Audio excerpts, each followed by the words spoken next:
할렐루야. 사랑하는 성도 여러분들께 오늘 밤도 주님의 이름으로 문안드립니다. 오늘 저녁에는 로마서 1장 16절 말씀을 중심으로 해서 복음을 부끄러워하지 않는 그리스도인, 그런 제목으로 잠시 하나님 말씀을 나누도록 하겠습니다. 본문을 제가 먼저 봉독하겠습니다.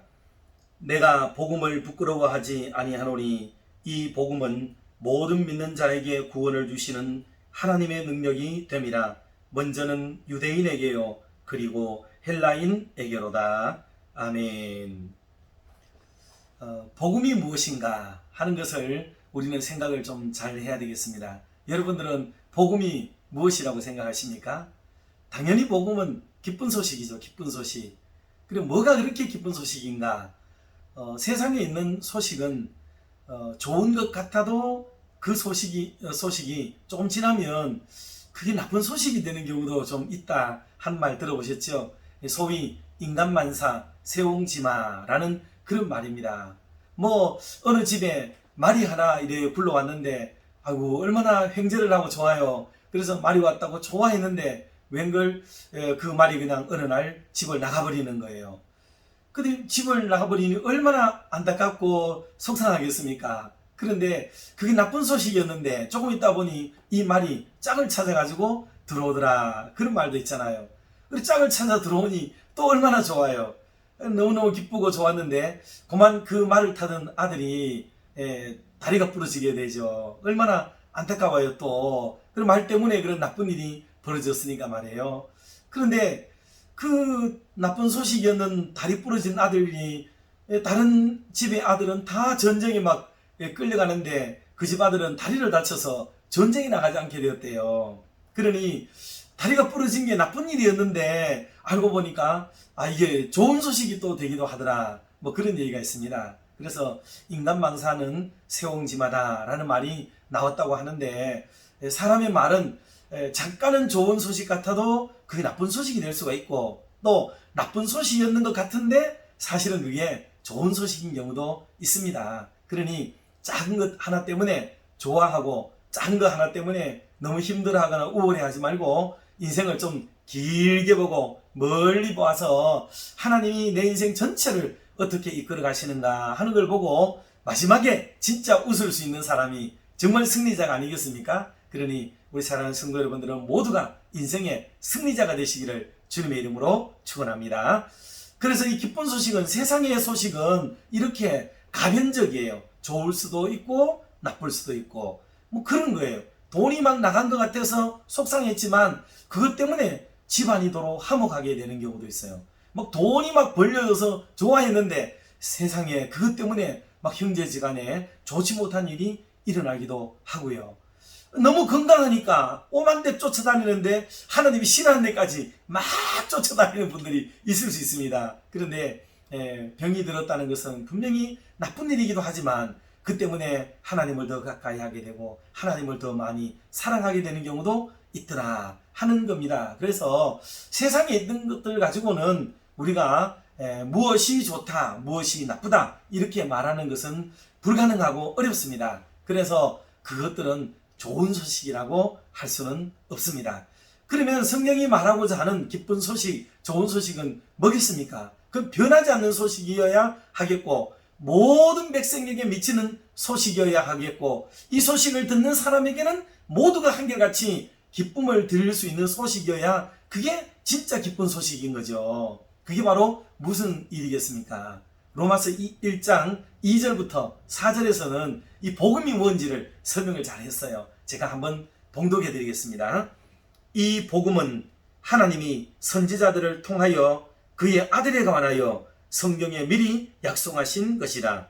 그의 아들에 관하여 말하면 육신으로는 다윗의 혈통에서 나셨고 성결의 영으로는 죽은 자들 가운데서 부활하사 능력으로 하나님의 아들로 선포되셨으니 곧 우리 주 예수 그리스도 신이라. 아멘. 그러니 로마서가 말하고자 하는 직접적인 얘기는 복음은 곧 예수님이다 이렇게 설명을 했습니다. 그리고 또 다른 복음서들과 견주어 보면 뭐라고 해석을 할 수 있느냐면, 그러면 이 예수님이 왜 복음이 되느냐? 예수님이 우리를 살리고 고치기 위해서 우리에게 생명을 주시기 위해서 하늘 보좌 높은 곳 버리시고 이 땅에 내려오셨으니, 그리고 우리를 위해서 죽으심으로 우리의 온갖 죄악에 대한 모든 문제 다 청산해 주셨고, 우리는 오직 이렇게 하신 예수님만 믿으면 구원을 얻겠다는 이거예요. 이거. 그러니 이 소식이야말로 변하지 않는 소식이고, 이게 복음이고, 이거는 온 천하에 미치는 영향력 있는 소식이고, 이거는 지난 시대 사람, 지금 시대 사람, 그리고 이후의 사람들에게도 똑같이 적용되어질 불변의 진리가 바로 이 소식입니다. 이거는 어떤 상황에 놓였더라도 그 사람에게 복음이 되고 기쁜 소식이 되기 때문에 이거는 절대적인 진리적 소식, 기쁜 소식이라고 볼 수가 있습니다. 그러므로 이 복음을 받아들이고 이 복음을 믿고 이 복음 앞에서는 우리 성도님들이 되시기를 주님의 이름으로 축원합니다. 그런데 이 복음을 딱 앞에 놓으면은 복음 앞에 사람이 갈라진다 그랬죠. 복음을 딱 세워보면은 복음 앞에 여러 사람들의 유형이 갈리어지게 되었습니다. 가장 먼저는 어떤 사람이 있겠습니까? 첫째로는 복음이 필요한 사람 있죠. 복음이 필요한 사람.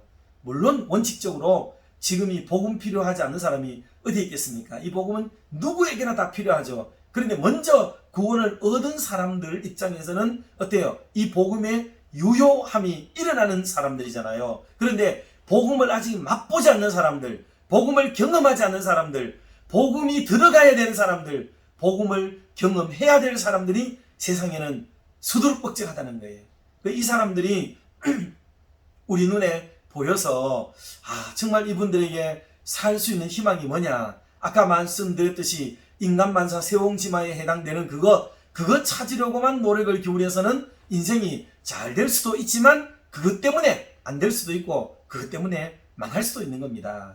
때문에 변하지 않는 진리, 영원한 진리, 참된 생명의 진리를 그들에게 유효하도록 만들기 위해서는 복음이 들어가야 된단 말이죠. 복음이. 그러기 위해서 지금 전 지구촌에는 복음이 들어가야 하고 복음을 만나야 하고 복음의 영향력을 받아야 되고 복음의 혜택을, 복음의 수혜를 받아야 될 그런 사람들이 정말 많습니다.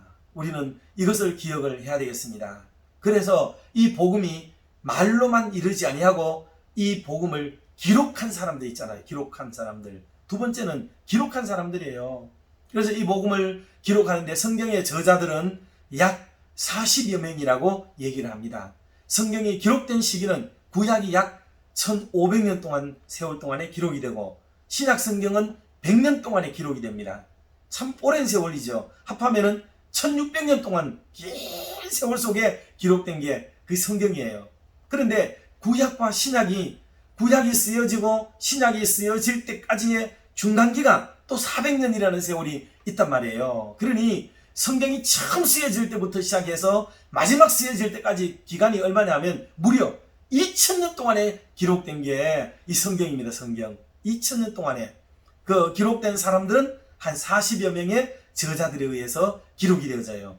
그런데 그 기록된 내용은 한분같이 똑같은 주제에 대한 내용을 말씀하고 있다 그랬죠. 그게 바로 뭐냐면 구약은 오실 메시아에 대해서 기록을 했고 신약은 오신 메시아를 기록했고 다시 오실 예수님에 대해서 기록을 하고 있더라 하는 거예요. 그러니 신구약 성경 전체의 주제가 뭐냐 하면 예수 그리스도라는 거예요. 예수 그리스도. 그래서 복음은 예수 그리스도예요. 예수 그리스도.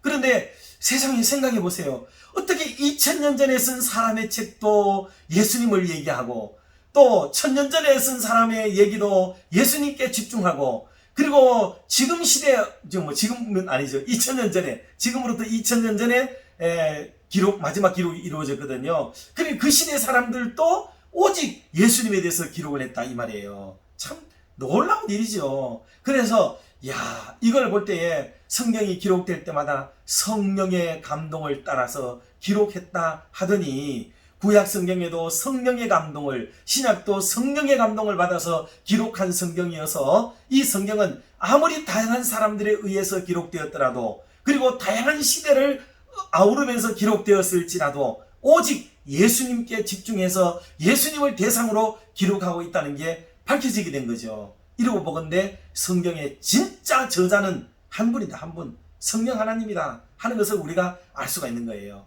자, 그래서 성령님에 의해서 기록된 성경이기 때문에 성경을 이해하고 성경을 읽고 성경을 배우고 또 성경을 공부하고 연구하는 모든 분들도 다 뭐의 감동을 받아야 돼요? 성령의 감동을 받아야 되는 거죠. 성령의 감동을 받지 않으면은 성령으로 기록된 성경을 읽을 수도 없고 또 깨닫지도 못하고 그것을 자기의 것으로 삼지도 못하고 그것을 생활에 실천하지도 못하는 그런 일이 벌어진다 하는 것을 알 수가 있습니다. 자, 그래서 성경을 기록한 사람들이 두 번째로 있습니다. 자, 그 다음에는 이 성경이 기록만 돼 있으면 성경을 모르잖아요. 조금 전에 말씀드렸듯이 이 성경을 잘 이해하고 배우고 연구하고 하는 분들이 있어야 되겠죠. 그래야 이 성경이 뭔지를 알 수 있으니까 말이죠. 그러니 이런 분들은 주로 신학자들, 그 다음에 목회자들, 뭐 이런 분들, 교수님들, 신학교 교수님들, 이런 분들이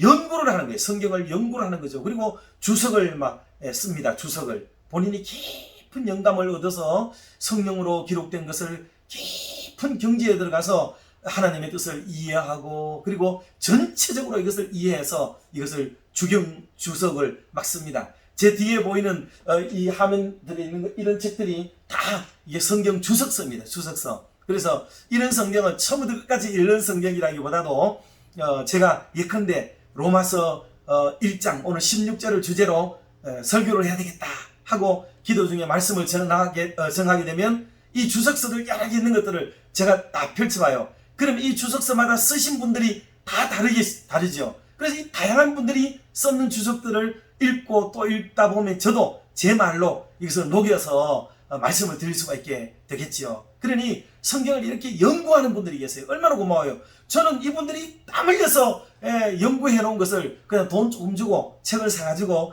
읽으면 그냥 제게 되는 거니까 너무 감사하죠. 그리고 우리 목회자들은 이제 전하는 사람에게 속해요. 전하는 사람. 그래서 성경이 필요한 사람, 또 성경을 기록한 사람, 성경을 연구하는 사람, 그리고 이제 성경을 전하는 사람이 있습니다. 전하는 사람. 이 복음을 전하는 사람이죠. 그러니 이런 전하는 사람들은 목사님들이 그 중에 한 부류가 됩니다. 목사님들은 주일날 혹은 성도들을 향해서 열심히 이 복음을 가르치게 되죠. 설교하게 되고 가르치게 됩니다.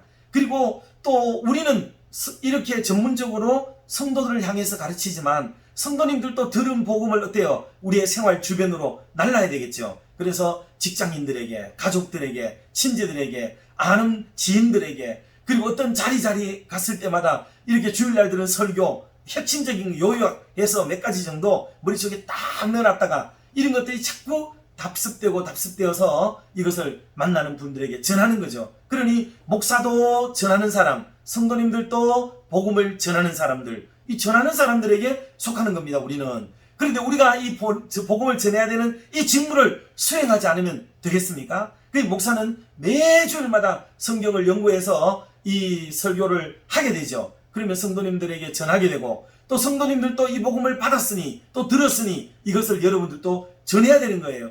그 전하지 않으면은 직무유기가 되겠죠. 우리 성도님들도 복음을 전해야 되는 책임이 있어요. 그런데 이 복음을 전하지 않으면 안 된다. 누구에게라도 전해야 돼요.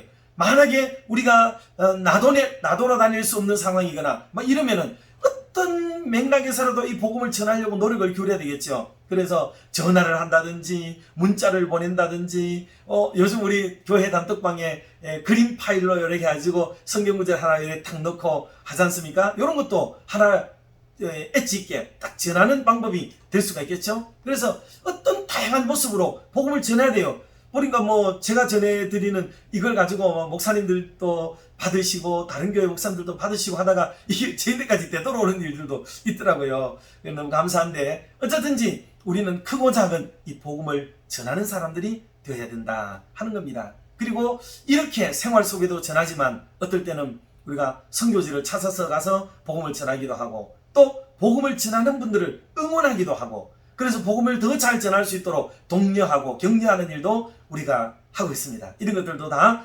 복음을 직접 전하는 것과 복음을 간접 전하는 방법이 될 수가 있겠습니다. 그래서 우리 교회는 그래도 감사하게 온 성도님들이 참 열심으로 적극적으로 참여를 해주셔서 복음을 전하는 일들을 비교적 잘하고 있는 교회로 알려지고 있어서 참 감사합니다. 자, 그런데 문제가 있어요. 네 번째 드리고 싶은 유행이 있습니다. 다섯 번째죠. 다섯 번째는 복음을 방해하는 분들이 있어요. 복음을 방해하는 분들이 세상에는 있다 하는 거예요. 이게 참 안타까운 일이 아닐 수가 없습니다. 복음을 방해할 때는 첫 번째는 복음을 방해하는 사람들 중에는 모르고 내가 이렇게 하면 내가 복음을 전하는 일을 방해하는 일이 되는구나 라는 것을 생각하지 못하고 모르고 방해를 하게 되는 경우도 있습니다. 뭐 모르고 하는 거야 뭐 어쩌겠습니까? 철이 들거나 또는 성장하거나 깨달아지거나 배우거나 해야 알아지게 되겠죠. 그렇게 되기 전까지는 내가 얼마나 복음을 이렇게 방해했는지를 몰라요. 나중에 되면 철이 들고 배움이 있고 성장하게 되어지면은 깨닫게 될 때가 오겠지요. 그때 되면은 참 속상해하기도 하고 죄송스럽게 여기기도 하고 또는 회개하기도 하고 막 이런 일이 벌어지겠죠. 그래도 모르고 이러는 정도는 괜찮습니다. 그런데 두 번째 유형이 있어요. 두 번째 유형은 뭐냐면 짐짓 방해하는 거예요. 짐짓. 알고도 방해하는 거죠. 알고도 그것을 은근히 방해하고 때로는 좀 노골적으로 방해를 하고 이렇게 회방을 놓고 복음을 가로막는 사람들이 항상 생긴다 하는 거예요. 자, 이런 말씀들을 전에도 드렸지만은 여러분 교육은 반복이에요. 이런 말씀들을 잘 요리를 하고 조리 있게 여러분들 마음속에 다 넣어 놓으셔야 됩니다. 나는 어떤 사람에게 속할까 하고 두려운 마음으로 걱정되는 마음으로 돌아봄이 참 필요하겠습니다. 여러분 어떤 경우라도 복음을 의도적으로든지 노골적으로든지 또는 은근히라든지 교묘하게라든지 남들이 알아차리지 못할 정도로라든지 하여간 복음을 방해하지 않는 그런 사람들이 되어야 되겠습니다. 그 일들은 다 하나님 앞에 책망을 받을 일이 되기 때문에 그렇습니다. 자, 복음을 이렇게 방해하는 사람들은 나쁜 사람입니다. 그런데 여기서 더 지나가면은 복음을 아예 노골적으로, 공격적으로, 적극적으로, 악의적으로 방해하는 사람이 있어요. 이거는 교회 안에서라기보다는 이거는 예컨대 뭐 이슬람 같은 사람도 있잖아요. 이런 분들은 기독교 방해하잖아요. 불교인들, 천주교인들, 기독교가 성장하는 것을 정말 싫어하고 방해하죠. 그렇게 하지 못하도록 아주 악의적으로 대놓고 막 하는 거죠. 우리 대한민국 같은 데도 뭐 여러 말 들리지 않습니까? 국가의 종자연 같은데 뭐 이런 데라든가. 그래서 기독교를 노골적으로 의도적으로 교묘하게 폄훼하고 핍박하고 박해하는 이런 세력들이 많이 있다 이 말입니다. 이런 일들은 악하게 하는 일들이거든요. 이거는 전부 심판의 대상이 됩니다. 정말 나쁜 일이 되는 거죠. 그리고 기독교사 속에서 지금 예수님이 다녀가시고 나서 약 2000년이 지나는 세월 속에 얼마나 기독교인들이 핍박을 많이 당했습니까? 그 일들도 전부 다 방해자들에 의해서, 회방자들에 의해서 일어난 거예요. 근데 우리 예수 믿는 우리들이 은근히 교묘하게 그런 사람들과 유를 같이 하면서 복음을 방해하는 사람들이 되거나 이렇게 되면은 이거 큰일 날 일 아니겠습니까? 근데 절대로 그러지 않도록 해야 되겠다 하는 말씀을 한 번 더 강조를 드리고, 마지막으로는 이 복음을 사는 사람이 있습니다. 복음을 실천하고 복음을 순종하고 그렇게 해서 내 삶에 복음대로 말씀대로 살아가려고 하는 분들이 또 감사하게도 많이 있다 하는 것을 우리가 알 수 있습니다. 사랑하는 성도 여러분, 여러분들은 오늘 밤에 한번 조용히 생각해 보시면서 나는 복음이 필요한 사람인가?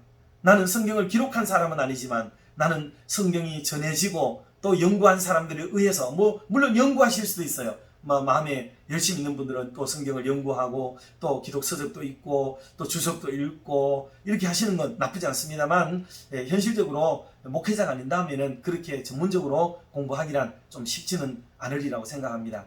때문에 강단에서 선포되는 말씀 잘 듣고 이것을 전하고 또 나누고 그렇게 하도록 애를 쓰고, 절대로 우리는 복음을 방해하는 사람이 되어서는 안 되겠다. 그리고 복음을 잘 요리해서 오히려 우리의 삶에 적용하고 복음대로 살고 말씀대로 살고 예수님과 더불어 생활하는 복음에 합당한 그런 삶을 우리가 살아야겠다 하는 이런 각오와 결단을 한번 가져보는 그런 은혜의 저녁이 되시기를 주님의 이름으로 축원합니다. 기도하겠습니다. 은혜로우신 하나님 아버지, 감사합니다. 명절 이후 다시 금요 저녁을 맞이하여 사랑하는 성도들과 함께 말씀의 교제를 나누도록 은혜를 주시니 감사합니다. 오늘은 하나님이 세상에서 복음을 우리가 부끄러워하지 않는 사람들이 되어야겠습니다. 때때로 우리는 살아가면서 이 복음을 부끄러워하고 때때로는 복음을 가로막고 복음을 방해하고 복음 전파를 해방할 때가 때때로 있을 경우가 있습니다. 하나님 오늘 말씀대로 듣고 다시 우리의 삶을 돌아보며 다시는 이런 일들에 연루되지 않도록 도와주시고, 오히려 이제는 복음을 연구하고 들은 복음을 잘 전달하고 증거하는 증인의 삶을 살게 하시고, 복음을 증거하는 사람을 격려하고 후원하고 응원해서 직접적으로 복음을 전하든지 간접적으로 복음을 잘 전해서 주님이 오심을 앞당길 수 있도록 하나님 역사하여 주시기를 간절히 빌고 원하옵나이다. 특별히 우리 몸된 교회는 사랑하는 성도님들이 온 마음을 모아서 하나님의 복음을 위해서 열심히 일하고 예수 그리스도를 선전하고 드러내고 나타내는 일에 직간접적으로 복음을 증거하는 훌륭한 교회이기도 하오니, 하나님 이 거룩한 걸음이 멈춰지지 않도록 도와주시고 주님 마음에 합한 사람들의 모임이 되도록 도와주셔서 이 마지막 시대가 될수록 더욱 주님의 복음 예수 그리스도를 자랑하며 살아갈 수 있는 우리 모두가 되도록 은혜를 베풀어 주시옵소서. 이 땅 가운데 복음이 절실하게 여겨지고 필요로 하는 사람들이 많이 있습니다. 저들에게 우리가 기대하는 바 이상으로 하나님의 복음이 잘 증거되고 선포되도록 역사하여 주시옵소서. 우리 몸된 교회를 사랑하여 주시고 더욱더 하나님 마음에 합한 교회가 되어지고 소속된 온 성도들이 주의 은혜 가운데 화평하고 평화로우며 깊은 사랑의 교제를 나누며 아름답게 생활하되 주님의 뜻을 잘 이루어드리는 좋은 교회가 더욱 되도록 인도해 주시옵소서. 성도들 중에 몸이 불편하거나 출타하거나 군문에 있거나 또 타지에서 생활하거나 또는 학문에 또 배움의 길에 있는 우리 자녀들 일일이 사랑하여 주셔서 모든 다양한 성도들이 한 울타리 안에서 지내더라도 각자의 일들을 잘 감당하여 주님께 칭찬받고 사랑받는 믿음의 종들이 되도록 도와주시오며, 우리가 끌어안고 있는 기도의 제목들, 아픔들, 힘겨움들이 하나하나 해결되어지고 주 안에서 기쁨을 맛볼 수 있도록 역사하여 주시옵소서. 전쟁 중인 나라에도 기쁜 소식 주시고 내전 중인 나라에도 평화의 소식 들려지게 하여 주시옵소서. 홍수와 지진과 여러가지 산불 등으로 고통을 겪고 있는 나라마다 찾아가 주셔서 하나님 어려움을 또 면하게 하여 주시고 속히 회복되는 은혜도 허락하여 주시옵소서. 우리나라만 하더라도 하나님 포항 등지로 비롯돼서 태풍 피해로 인하여서 슬픔과 극한 어려움을 겪고 있는 분들이 많으며 저 중부 지역에도 많은 분들이 아직 완전히 회복되지 않은 가운데 있다고 합니다. 하나님 사랑하여 주시고 모두가 제자들을 빨리 찾아가도록 인도해 주시옵소서. 또 독감주의보가 내려주고 있는 가운데 온 성도님들의 건강을 지켜주시고 안전을 지켜주셔서 남은 생을 주 안에서 기쁨과 감사로 살아갈 수 있도록 하나님 두 손으로 붙잡아 주시옵소서. 이 밤에도 혹시 남모를 눈물을 흘리며 기도의 제목을 가지고 있는 성도님들 계시면 꼭 찾아가 주시고 주님 해결하여 주시며, 특별히 수술 이후로 입원 중이거나 또는 가려 중인 모든 성도님들에게도 회복의 놀라운 은혜를 허락하여 주시옵소서. 이 모든 말씀을 예수님의 이름으로 기도드리옵나이다. 아멘. 사랑하고 축복합니다. 평안한 밤 되세요.